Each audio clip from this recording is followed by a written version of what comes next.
నా పేరు డాక్టర్ దిలీప్ ఎంబాబు. నేను consultant nephrologist and kidney transplant physician.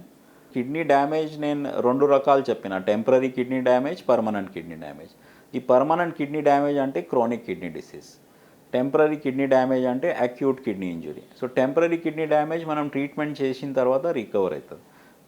CKD అంటే permanent kidney disease like chronic kidney disease, ఇది ట్రీట్మెంట్ చేస్తే కూడా రికవర్ కాదు.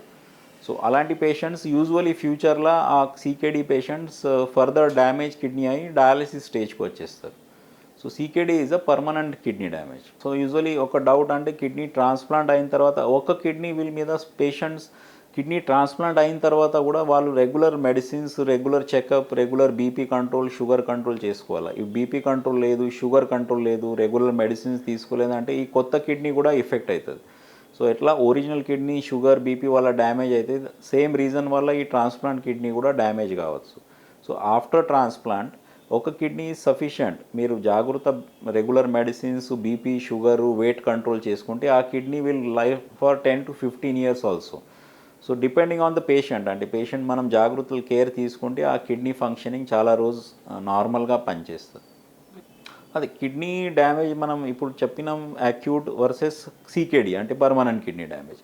అక్యూట్ కిడ్నీ ఇంజరీ అంటే టెంపరీ కిడ్నీ డ్యామేజ్, అంటే మన loose motions, dehydration, urine infection, kidney stones వల్ల కిడ్నీలో ఇన్ఫెక్షన్ వచ్చి ఆ టెంపరీ కిడ్నీ డ్యామేజ్ అయితే మనం ఆ రీజన్ టెంపరీగా infections, urine infection, blood pressure, sugar control చేస్తే కొన్ని కిడ్నీ డ్యామేజ్ టెంపరీగా అది రికవర్ అవుతుంది, నార్మల్ అయిపోతుంది.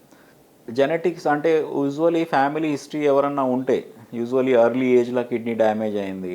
సో కొన్ని జెనెటిక్ డిసీజెస్ ఉన్నాయి, లైక్ కామన్ మనం రెగ్యులర్ చూసేవాళ్ళు పాలిసిస్టిక్ కిడ్నీ డిసీజ్. ఇది ఫ్యామిలీ హిస్టరీ ప్రకారంగా అందరు ఫ్యామిలీ మెంబర్స్కు ఫ్యూచర్ జనరేషన్లో ట్రాన్స్మిట్ అవుతూ ఉంటుంది.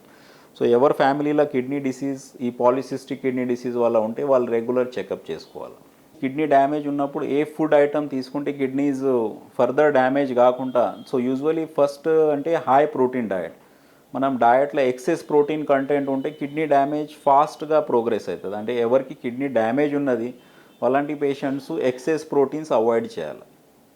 ఈ ఎక్సెస్ ప్రోటీన్స్ అంటే non vegetarian food, normally chicken or red meat, mutton, all these excess protein content foods వల్ల ఉన్న కిడ్నీ డ్యామేజ్ ఫాస్ట్గా ప్రోగ్రెస్ అవుతుంది.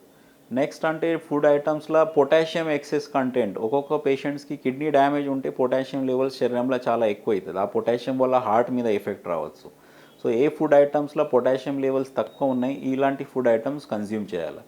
యూజువలీ ఈ సిట్రస్ ఫ్రూట్స్ ఇలా పొటాషియం లెవెల్స్ ఎక్కువ ఉంటాయి. సో ఫ్రూట్స్ తింటే వాళ్ళకు సేఫ్ ఫుడ్ అంటే ఫ్రూట్స్ యాపిల్, జామ్, పపాయ ఇలాంటి fruits contains less potassium. So ఇలాంటి ఫ్రూట్స్ వాళ్ళు తీసుకోవచ్చు. వేరే సిట్రస్ ఫ్రూట్స్లో పొటాషియం లెవెల్స్ ఎక్కువ ఉంటాయి, అది అవాయిడ్ చేయాలి. షుగర్ పేషెంట్స్ వల్ల అంటే షుగర్ వల్ల ఏమన్నా కిడ్నీ డ్యామేజ్ ఒక రీజన్, కామన్ కాజ్ ఇప్పుడు సొసైటీలో కిడ్నీ డ్యామేజ్ అయ్యే రీజన్ షుగర్. చాలా సంవత్సరం నుంచి అన్కంట్రోల్ షుగర్ ఉంటే కిడ్నీ డ్యామేజ్ అవుతాయి. So sugar patient first diet అంటే ఆ షుగర్ ఎక్కువ కాకుండా, అంటే షుగర్ ఉన్న ఐటమ్స్ అవాయిడ్ చేస్తే వాళ్ళ షుగర్ కంట్రోల్ ఉంటేనే కిడ్నీ ప్రొటెక్షన్ ఉంటుంది. సో మెయిన్ షుగర్ పేషెంట్కి, బ్లడ్ ప్రెషర్ పేషెంట్స్కి షుగర్, బీపీ కంట్రోల్ ఉంటేనే మనం కిడ్నీ ప్రొటెక్షన్ ఉంటుంది. సో డయాబెటిక్ పేషెంట్స్ వాళ్ళు డయాబెటిక్ డయట్ ఫాలో చేస్తే their kidney will be protected.